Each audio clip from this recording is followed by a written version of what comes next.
Good morning, শুভ সকাল। আশা করি সবাই ভালো আছো, আমরাও ভালোই আছি। তো আজকে বিপত্তারিণী পূজা সবাই জানো। তো আমি ঘরের সব কাজকর্ম সেরে নিয়ে স্নান করে চলে এসেছি ঠাকুর ঘরে।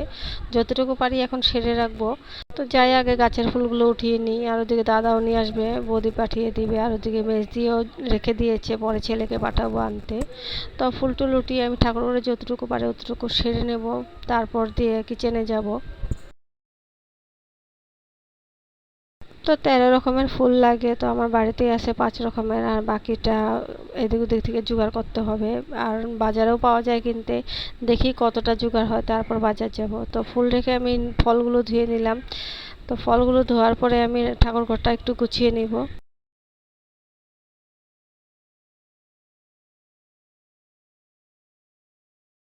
তো 13 রকমের ফল লাগে, আমার 11 রকমের হয়েছে, আর 2 রকমের বাকি আছে। তো একটু পরে আবার রান্না টান্না করে আর বাবাকে পাঠিয়ে দিয়ে বাজার যাব।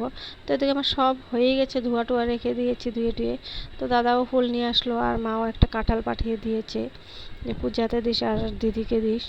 তো দেখো কত বড় কাঁঠালটা, আমি যে কাঁঠালটা এনেছি ওটা পাকেনি এখনো।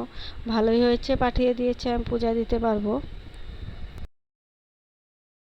তো সকালেই তো আমার সব কাজকর্ম হয়ে গেছে, এখন যে রান্না করেছি ওই বাসনগুলোই রয়েছে, তো বাজার থেকে এসে আমি করব। তো ওর বাবাকে পাঠিয়ে দিয়ে বেরিয়ে পড়লাম বাজার, আর ছেলে মেয়েকে বললাম তোরা দুজন একটু কিছু খেয়ে নে, আমি বাজার থেকে আসছি। তো একটা আনারস আনা বাকি আছে, আর মিষ্টি দ্রব্য আনা বাকি আছে।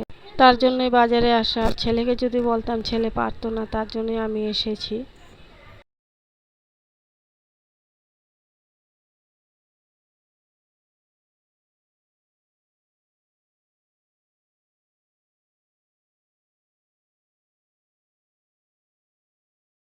তো আনারসের এক এক জায়গায় এক এক দাম, বড়টার একদম, ছোটটার একদম 150 টাকা জোড়া বলে। তো এখানে আসলাম, বললো যে একটাই 40 টাকা লাগবে। তো বললাম 30 টাকা দাও, বললো যে না 40 টাকাই লাগবে। তো এখানে কল ফুল দেখেছি, তার জন্য কল ফুল নিয়ে নিলাম আমি। বললাম যে 20 টাকায় 3টা দিয়ে দেবো, বলার সাথে সাথে দেখি দিয়ে দিল। তো নিয়ে আমি চলে আসলাম। তো ঘরে এসে দেখি ভাই বোন ঝগড়া করছে। আমি বললাম কিরে তোদের কি হয়েছে, দাঁড়া আমি আসছি, এগুলো রেখে নেই। ও ছেলে বলছে মা দেখো ও আমাকে মারছে শুধু শুধু। আমি বললাম যে দাঁড়া আসতাছি আমি।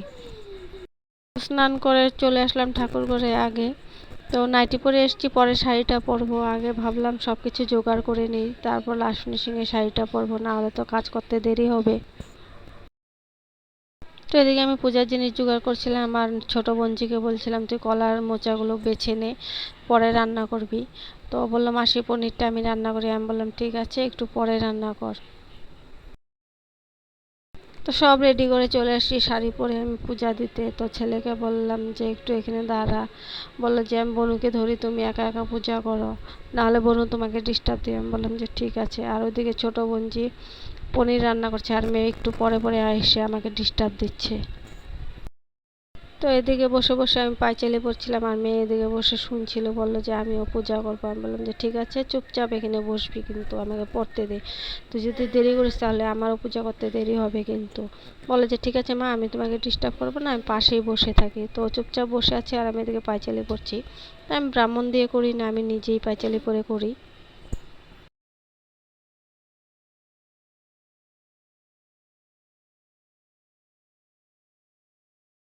তো আমার পূজা শেষ হয়ে গেছে, একটু পরে প্রসাদ নামিয়ে সবাইকে দিব, তারপর আমি উপোস ভাঙবো, তারপর ভাত খাবো। তো ওদেরকে বলে দিয়েছিলাম খেতে, ওরা খেয়ে নিয়েছে ভাত।